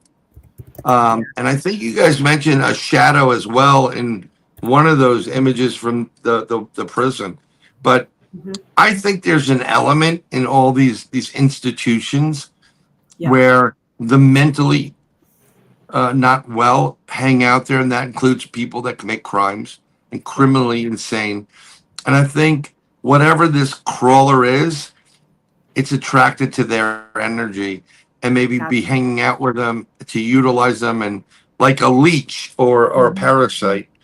And then they get so drained, they die in real life, but they're stuck there because they don't have the energy to go into the light or do something. So then that's why you may catch them at the institution, the prison, the place where, people were abused or whatever it is. It's just feeding that energy. Yeah. It's kind of creepy, isn't it? Absolutely, it is. It's like we do a lot of like wow, that was cool, and there's some creepy stuff we've been to, but it's kind of like the way I describe a crawler is chalk on a board or nails on a chalkboard. That sound. It's just like, this is not good. Right. Yeah. No, I gotta go for a smoke, fellas. I'm out. When you come down for the conference, we'd be happy to take you over there. I mean, it is outside of St. Louis, and the conference is on the Kansas City side. But I also told Heather Mosier the other night too, same thing. Like, we do have, our team has exclusive rights there, so we can go in and out anytime. Yeah, I mean, it's know that we're there. So if you got some time, Brandy and I'd be glad to take y'all. I'm driving, so just let me know what you want me to do. Yeah, I'll be your Huckleberry. On Monday too. Say again? I told Brandy to take off on Monday too. Take a vacation day for Monday. Oh, well, see, the great thing is my work week goes from Wednesday to Tuesday. I took the whole week. There you go. So I'm driving up. I'm leaving a couple days early because I don't want to make it's like 20-hour drive. And I'm stopping in near Atlanta, and then I'm staying just outside. I was asking Paul about where he is. So what's it like? And then I said, you know what? He told me like an area to go look into, so that I have a 3-hour drive the next day just to get back to the. I booked in the same motel there, so I booked in the reservation, and I'm like, I'm taking my sweet ass time. I mean, I have a family member who is an Okie. So, and there was my Aunt Mary, And I really wish she was sort of around. She's long gone because her father was a real like Western sheriff, Yeah. 6 shooter. I'm wow. like, I Very want those awesome. guns. Yeah. you Very know, cool. yeah, I'm just gonna hang out. I mean, it's Yeah. St. Louis. There's ribs there. There's Yep. some weird things, and why not? Well, BMR is actually flying into St. Louis on Wednesday, and he and I are going to head to Kansas City on Wednesday. So, I mean, you're welcome anytime. Seriously. If I can get there Wednesday instead of Mhm. coming in Thursday morning, I'll consider that. Yeah. They- Whenever you want to No get there. offense, Rob. I'm gonna say it right now. I think he needs some protection on him before he goes into these events. Thank you. I He said the wants to same do the thing. God helmet, and I'm like, Rob, he's. So I kept telling him he don't need to do that either. I think Well- he's very vulnerable. There's something I love Rob to death. I love Me too. Tex. Mhm. Tex can go into a fire and he's gonna be fine. Right. Right. He's Tex my is word totally of that. different. Right. But I think what we need to do is maybe baptize him just before it, and then load his pocket with salt. And I There we think he'll go. be fine at that point. Yeah, yeah. Well, he Right? wants to do that God's helmet, and he is so sensitive to so many different things. He's had so many different experiences, as we all know, and I think that opens him up. And that God's helmet, Paranormal Paul had a great experience with it, but I know people who have had horrible experiences with the God's helmet, and I Oh, feel yeah. like Bob Oh yeah. on the line to have not so great of an experience with it. Well, You know, when Paul was having the experience, I kind of had an idea what was going to happen, and I was like, breathe first, prepare yourself. yeah, I'm saying, I'm sorry, Rob, and I know you're probably going to be listening eventually. he will. Yeah, It's not the amateur. There's something about him feeling vibe wise. Yeah, You may want to just do some get some holy oil, like a couple of wafers, whatever the heck it is. But I mean, I'm gonna be there. I'm gonna be around the area, and if I see something, I'm like, don't put that helmet on. I'll tell him straight up, don't put that helmet on. yeah. I'll tell him exactly what's gonna happen because I saw it with that night. It was great. I mean, like I was just like I was bored, and I'm like, holy crap, I'm on fire right now. Bing, bing, bing, bing, bing. So. The thing Yeah. about the museum is, like when Brandy and I are there, and then Kathy who runs it, like, people who are like not as in tune, or how do I put it, less aware of their surroundings. Yeah. Brandy and I, we really watch. We watch people, just make sure they're okay. Excuse me. And nothing happens to people, because the museum is a place that if certain entities there can toy with you, they will. Oh yeah. And You have to be- during events, I'll be walking around and I'll be staring at people going, how you doing? yeah. You getting any good thing? And I'm talking to them, just to make sure everything's okay and on the up and up. I mean, I want to know what's going on because I love hearing their stories, but I'm also checking them as I'm going. Yeah. Yeah. And then when you leave, like, wow, she was really friendly. Like, what she didn't As tell my you was eyes are the half Yeah. head skull behind your head right now. Yeah, no, Right. this is why whenever we bring somebody on an investigation, our psychic who is in Arkansas has to scan each and every person beforehand. And if she says no, this person can't go, you're not going. Yeah. Mm-hmm. And it's a safety protocol, not only just for the individual, but that there's something with that person that could affect even seasoned people like ourselves. Absolutely. And so and when I always also tell people, like, if you're not having a good day, or you're fighting a cold, even, or don't even go in. fighting with your boyfriend, Don't go in. Don't go. And people don't get that. I'm like, you have to be in your tip top shape. You have to feel good and know that you are protected and with 100% before you go into these locations. And because I won't go if I'm not feeling good or something, I won't go into a Right. So I think I've explained it once before on the show. If I didn't, I'm going to do it again. Your aura, and most people can't see them, I can see him every once in a while. I have to look a little bit more. And then it broaches on the air of like, like, why is he staring at me? But, like, I'm trying, I see something. You should be a bright color. You should be a blue or a gold or a yellow or Right. silver. And when you have a darkness around you, that is the sign that any spirit can see and need, like, ooh, that one right there. I'm going to him, because that's the chink in your armor. And even though you think you're tough and you're wearing a cross or whatever they jump in you and you go home and you're like, their friends and your friends will say, what's wrong with you? And you'll be like, nothing. And you have this weird, stupid look on your face. Kind of like if you were in high school and smoked a lot of weed with your friends. It's the same. I'm Right. trying to explain it, and that's the look. Some people that can't handle it, or they've done something, or they were drinking, there's a look to it, and they love it, and they jump into you all the time. Yep. Or you get somebody who thinks they're going to save the day, and they come in gangbusters and still leave themselves unprotected. Right. Yep. And then the next thing you know, it may not manifest itself during the investigation or on the ride home, but I guarantee you within 72 hours of that investigation, you'll know who it is. Because like, yeah, I'm fighting with this person. I'm fighting, like, take them over to the local church, have someone say a blessing over them, especially the newer ones. They'll do this in a heartbeat and like baptize them and drop them with like $50. And trust me, it's the best thing that'll happen to you. Yeah. Yep.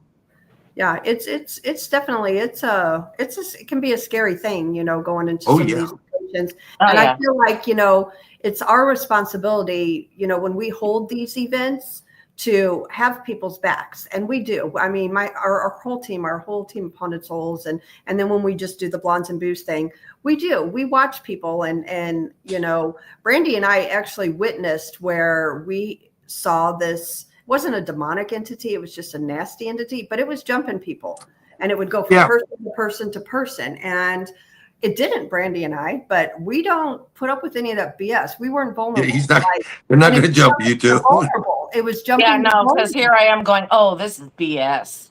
Yeah. I have, it's just like it's just building up in me. I'm like, this is BS, because it's just jumping people. And the thing is that we did notice after the fact that it was jumping people who had medical health issues, or they had maybe some mental distress or some other things that they just weren't 100%. Right. And I was alerted to this through a couple different psychics, but it makes sense.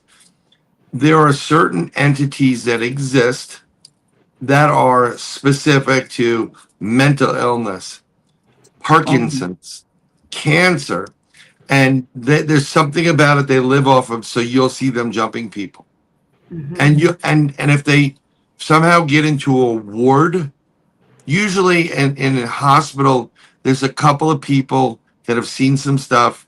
They may not even mention it. They may not even mention they're ghost hunters, and they kind of ward the ward. They're there to protect it. So every once in a while, they, when they're there, they're like, damn it, I can't go get into this room. And then they'll do something to send a blessing, and then that'll step back, set this entity back a bunch of different days. Yeah, it's not just like nastiness. It's like this person knows you have a toothache. It's a certain vibe coming off of you. Yeah, absolutely. And then when they see you two, they're like, oh, crap, mom's here. This was going to be no fun. I'm just going to let you know right now. It's just going to be no fun. But that's a good thing, right? I go in there with no BS. Like, you are not going home with me. Don't even think about it. Yeah. I pray before I go in, and I always say I'm covered in the blood of Jesus, and I pray before I go in. I believe it, Yep. I pray before we go in. I will do this actually there at the conference. You'll see me sage.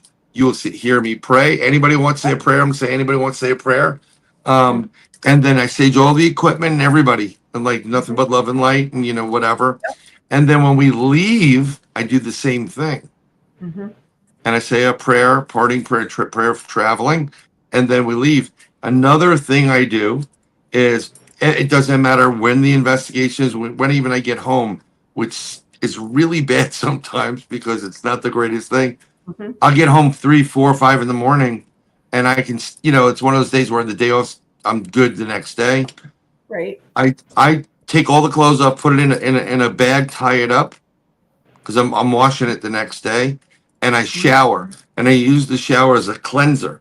And I cleanse my body and watch it all go down the drain. Mentally in my head, I see it all take away, and then I go to bed. But sometimes when you get that second wind, you're like, oh, damn, I shouldn't have showered. Yeah. Yeah. Totally get it. And Brandy's good for saying, don't get in my car. And, I mean, she's had that happen. Yeah. So, like, Yeah, I mean, I totally. And we got on this discussion last night that I've noticed that the things that are not attaching, but hitchhiking, not attaching, just hitchhiking, just to see if I'm going to be, fun to stay with for a while, that I'm associating smells with it.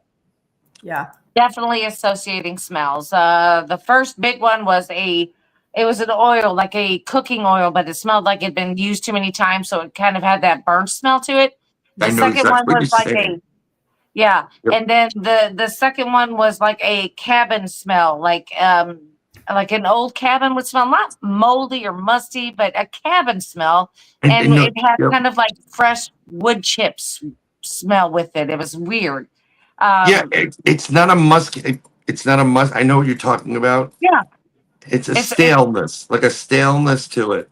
Yes. And then you can kind of like get hints of because I used to stay in a place up in Maine that you can rent these little cabins with little kitchenettes. It's kind of nice and cute. And actually I've had and they're in the woods partially. And I saw 2 big orange amber eyes in the woods. And oh my Lord. like that right by where the bed, hits and your feet would be.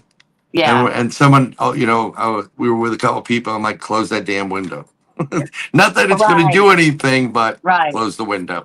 Well, the smell, the smell thing is kind of like something new. This has just developed over the last 2 years, maybe the last 2 my years. audio back. Excuse me just for a second.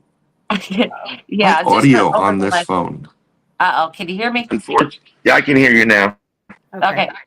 The smell thing is like over the last 2 years as it's kind of developed. So I'm thinking that the more I investigate, the more, I start using everything that I've got, with my vibration, the frequency, the whole thing. I think that this is just something that's just going along with everything else. It's something developing. Does that make sense to you? 100%, because because I know you ladies have abilities, and you never just have an ability. As you start using them, it's like muscles. So it's like I'm lifting 10 pounds, and then 2 weeks later I'm lifting 15 pounds and whatever. Muscles beget other muscles, and then it's like, ooh, level unlocked. You can now speak to the dead, and I'm like, this sucks. It's cool, but it sucks because then you're trying to go to sleep, and you're like, can you help me? And I'm like, I'm sleeping. Come back tomorrow. Yep. But that's what you're doing. But the cooking smell, it seems like is I don't know, it's interesting. It just came in my head to a certain degree. An older male, like just a little bit of hair, pattern baldness, kind of like, oh, this is gonna be crazy. He's gonna say my age. Remember Mel's Diner in Alice? Yes.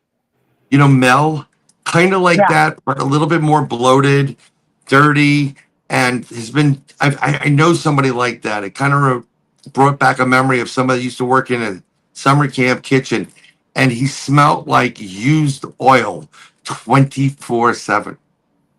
See, and I wondered, like you're cooking and you're just doing this and you're cooking, and it was just like, even when he showered, like, are you showering with the oil that just came from the kitchen? Put something on. It was just part of them. But yeah. Well, if I see something, I'm going to say, you may want to come over here for a second. I'm going to sage you. Yeah. There you go. So you don't have somebody on you. You know what? I got to give some kudos to you because, you had been on Paranormal Paul's show, and you had talked about, you had described where we were at. I never showed the camera, like the location and the buildings surrounding, and you picked that up. And you also had talked about a Bigfoot being right there. Well, Yeah. funny story, right before that, our teammate Frankie said that he had seen something go from this building to that building outside. Right. And Yeah. you described it, and you messaged me even after Frankie had said that. So kudos to you. That was fantastic. And Yeah. I gotta tell you, I appreciate you, because I mean, you're a great friend, and you messaged me privately about some personal issues that I have going on, and you've helped me with that. So thank you, seriously. No, I really it's appreciate look, you. you ladies are awesome. Literally, if you said crawl through fire, I probably would. You don't meet people like you, and there's a genuineness between you people, you both ladies, and it's everybody. Like Paul's a really great guy, Brent's a great guy, Monica's a fantastic. Tex, all of you are great, but you guys, you're awesome, and it's Thank you. there's a vibe. I can't explain it, but there's a really, really great vibe, and I just appreciate what you do. And it's just, listen, I don't go out there, I do have these abilities, and for the longest time I didn't want to talk about it. Sure. And for the longest time I was using it actually privately to stop people from killing themselves. So if that was my role under God, and I could stop people from, killing themselves, more power to you. But when I start connecting now, it's really, really rapid. I mean, I can still see it in my head. I can see the tree line in the back, and I see like the smokestack, and I can tell you where these things are. And it just like I just started texting things to people, to you. You did. Because I don't have everybody's number. Blue text I got from you while we were there. Yeah. And you're like, and then I was literally walking my dog, and I usually put it like, I take it off of, I put it on Do Not Disturb, or in a reading. I do it for a reading. So no one can come in. In the Do Not Disturb, I have people in there that, like, my daughters, if there's a problem, you can disturb me. I will eat glass for my daughters, my flesh and blood or whatever. So they're allowed to come in. So I just texted you while I'm waiting for this elevator. What was going on? Exactly what I saw. Yeah. And I use voice to text sometimes, but I think like it doesn't understand what I'm saying. Like you have to enunciate with it. Right. But and I sent it, and then I'm there, and I just see like you called me, and I'm like, "What's up?" So I thought you were going to ask a question or whatever, and you were like, "Holy shit!" I know, I was freaking out. I was like, "Oh my god!" Yeah, it's like I couldn't tell you. Like, wow, you just validated what just happened. So let me tell you something. This has happened a couple of times and it happens sometimes when I just wake up, and I think the reason why when you just wake up or you're really tired, like when you've had enough on an investigation, you're like, we gotta go, come on, And normally we would set that up so that we're kind of tired, where we can break down and then maybe meet up. Let's say if somebody's hungry, and because some people don't eat before investigation, some people eat after, and we can do like a debrief, a little bit of a debrief. Sure. So everybody's kind of on the same page. But when you're that tired, you are so much more connected to your abilities that you all have. Everybody in this chat has it. Everybody has it. Yep. And it just like, unfortunately, I don't talk to this person anymore. Like for whatever the reason, whatever. And I saw them, denim jacket, a pickup truck. They were going to get into a bad accident. And I went, do not, don't take any trips today. And especially if you're in a pickup truck, and do not wear a denim jacket. And they came back and they're like, holy crap, where did this come from? And I have to explain it. It's coming from when I woke up. I've seen it. And they literally go, I'm in my father's truck. I am wearing a denim jacket. I have to take a trip. And I said, well, I'd highly advise you to go really slow. Watch out for the deer. And this person, thankfully to them, before everybody, everything went nuts, literally just saw the deer, just avoided that deer, and step by step. And I said, just let me know if you get home all right, even though they don't even live in this country. And I've done that. If I get a message for you, I'm going to give you a message. Yeah. That's why, like, people, yeah, that's what I do with readings too. It's like, I have the people that want a reading, they pay for it. I do a lot of free stuff. So, I'm not always, it's not about this. Trust me, I'm not going to get to be super wealthy doing readings. I do it per the hour, and no matter if it lasts a minute or 60 minutes. But what you get with me is I don't stop there. Like, if 3 months later I'm getting a message for you, I'm sending you the message. Yep, and that's what you did with me with Yeah. with a personal. And I did it with a buddy of mine. Yeah, my buddy did it. I saw his path. You're gonna meet this girl at this. She kind of has like, I forgot her name. I think her name is Callista Flockhart. She kind of has that look and feel, very petite. I told him, and you're gonna meet her at a party. And I told him everything what he's gonna do. And I said, you need to start writing because that's the key to what's gonna go on. But don't procrastinate. And I say this to everybody, and people in chat, listen to this. If you go to someone who's giving you a reading and they tell you X, Y, and Z, and you sit on your rear and don't do what you normally would do, not going to happen. Right. You have to travel the same path, travel the same road, and then it will happen. If you change that, then you've just changed the path because the future is fluid. So I knew him. I know him very well. He's a great guy, really arrogant though. He's, like, I'm better, me. Oh yeah. But a wonderful guy. And I came out of the supermarket and I'm like, I got the message. I'm like, dude, you're just, you're sitting there doing nothing. First of all, shave. And second of all, I told you, you can't sit on your ass and expect it. I'm going to start you off. Boom, boom, boom.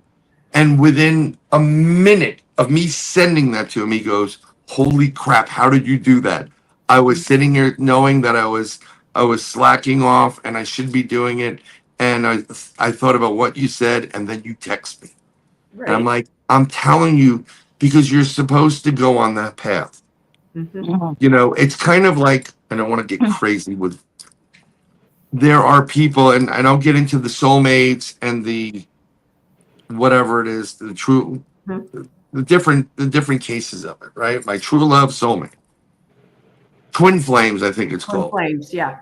Right? So everybody has 15 different definitions of it. People do whatever they want with it. But if you're meant to be, it doesn't matter how much you try to push it away or whatever. It's meant to be. It will take its course. And there's nothing you can do to stop it. And initially, a lot of times, it's not just like, it's not that movie crap, love at first sight. Yeah. It's not like, oh, well, whatever. It's, they're okay. And then there's that moment, and then it's like, boom. Yeah. And then you'll fight a little bit, and you're like, I hate you, and then walk away, and then you'll be brought back together again. When you can't get away from somebody, it's what it is. But I don't necessarily believe in the multiples of that. Like, you have multiple twin flames, and I don't know about that. Yeah. I think everybody has that one true, and then in our generations, like, oh, I'll try that one. Didn't work. That one. Oh no. Oh no. You may want to go back to mom, whatever it is. But it's the weirdest thing, and it's just, if it's meant to be, it's meant to be. Yep. Just like if you're doing paranormal stuff, like, we're all doing this because I will swear on a stack of Bibles that up there, we're all our souls know each other in one capacity. We could be family. We could be, mom, dad, brother, sister, uncles, whatever. We're going to meet down here. Yeah. Although And then like I'm trying to figure out which of the uncles that go to the Thanksgiving dinner when they finish, they unbutton their pants and they sit there like I had that uncle. You know, it's like, oh God, he's got his pants off again. Yeah. Yeah. Yep. Can you get him home? Yeah, we're gonna get him home now. Real quick, I want Yes, to ma'am. read something that BJ had something. She has a statement she wanted to tell you, and then we're Sure. going to have to end the show because I think Sure. Monica's ready to come on. Yeah. But Okay, sorry, Monica. BJ says, for Bryan, a close male friend of mine in another state and I had a synchronized dreams last Thursday night. We shared exactly the same details with each other in it, and we were interacting with each other. And then she says, was I remoting into his dream, or was it truly an organic, synchronized mutual dream? Oh, and you know BJ, if you know all the details, yep. That wasn't a dream. You had an experience. You both did. Yeah. I have explained this before. Dreams are vague. Mm-hmm. Experiences, you remember the details. Yep. And if you're having that same experience, BJ, as your friend, you were both there and you actually did it. Now, you did it in the consciousness form of your energy when you connected to source, not Yep. like you physically. But what's really weird is when you do things with your consciousness, your essence, you literally get fatigued. You'll wake up like tired. If you're like moving sandbags you're going to say, I had a dream last night. I was moving these purple sandbags. Mm-hmm. Your arms will wake up and you'll feel like you've moved and you're tired. Your back hurts because you Yeah. were doing it. Yeah. And that's what I'm trying to explain to you. So you and that person were doing that. Right. You know, there was somebody I was interested in. Mhm. And I don't dream of people. The only fantasy I have is hitting the lottery. Okay. We all That have is it. And I can never see those dang Just numbers in my hitting dream. lotteries. Me either. I'm trying to get my audio back because this thing sucks. Oh, no, I think we lost Uh-oh. him. And Yeah. hopefully he'll get back. You know, that, but talking about the lottery, I can never see the numbers. Me either, Brandy. I'm like, if I could only dream about the numbers and see the numbers, just maybe, Yeah. you know, Yeah. maybe Yep. I could do that. Yes. You're back. I'm trying.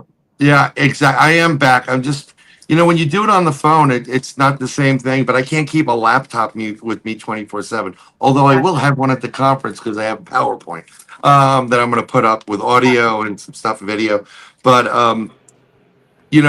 I had this, interest in someone. Mhm. And basically what happened was I went to sleep and they appeared and I saw them as if I was in a store. Mm-hmm. And then I saw them walking with a male person. I said, okay, they're taken. Mm-hmm. So I already knew. At that point, I knew that I was like, okay, forget it. And then that was God's way of giving me a sign, like, don't do that. Right. Right. You get a lot of information, folks, when you sleep, Mm-hmm. because you don't let all this stuff, lights, cameras, action, everything bother you. You actually connect to source, God. Yep. You upload your information to the cloud, the ultimate cloud, the Akash record. They download some new stuff for you, and then they will let you remember things or give you tools you need for the next couple of times by giving you an experience or a dream vague Right. where you kind of have an idea. And then you go about Right. your life, and then you go back, and it's a constant like that. Yeah. Yep. I get it. Totally get it. This has been Yeah. a great show. And this has actually you. been a long show. We don't usually go this long, but man, it's been great. Well, if you want to see me, by the way, I wish you ladies were here. It'd be great to finally see I you. know. Free hugs. I'm in Gettysburg right now at the Eisenhower Hotel. And I'm at the Gettysburg Battlefield Bash. It's for Friday, Saturday, and Sunday, raising money for Gold Star families, and I believe Blue Stars, and people that are in need, from little children to people that can't afford a wheelchair or an automatic chair. All your favorite paranormal celebrities are there. Mm-hmm. Schrader's there, Russ Accord, Zaffis, a whole bunch of other people. Some of the taps guys. I don't get involved in. The only taps I have is whatever's coming out of a beer. I can tell you a and- story about some of the taps guys. Yeah. At an after party at Scarefest. Yeah, but Schrader's is a wonderful human being. Zaps is great. When I met him at one of these things, that's when Rosemary just passed away, and he was really, really tight with Rosemary. So, I'm like, John, I didn't kill Rosemary. It was a friend of mine as well, not like you. But she was a great woman too. Yeah, she was super awesome. One of the slickest, greatest businesswomen out there too. But what a wonderful, what a great friend. And her husband, I just felt so bad for him. Yep. I was like, oh man, it happens.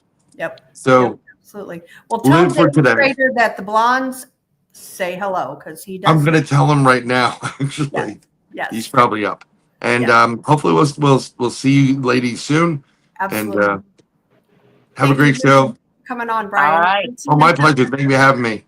Yep. See you later. You got it. Brandy, I did not put Texas ending on here, so I'm just going to end the stream. We don't have Okay, because I thought somebody else did, but that's okay. Oh, well, maybe so. Maybe. Let me look here. Yeah.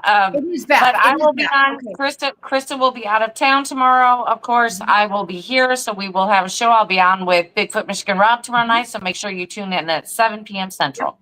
Yep. And we will see y'all tomorrow night. Thank you all for tuning in. And real quick, thank you everybody who donated to us. Kelly, Wolf, King Dibbles, welcome new member, Joe DePops. Appreciate each and every one of you guys. And thank you all, and we'll see you guys tomorrow. See ya. Good night.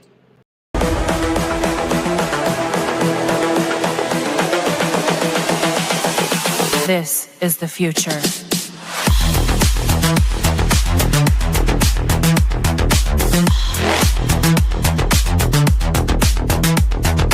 Evolution.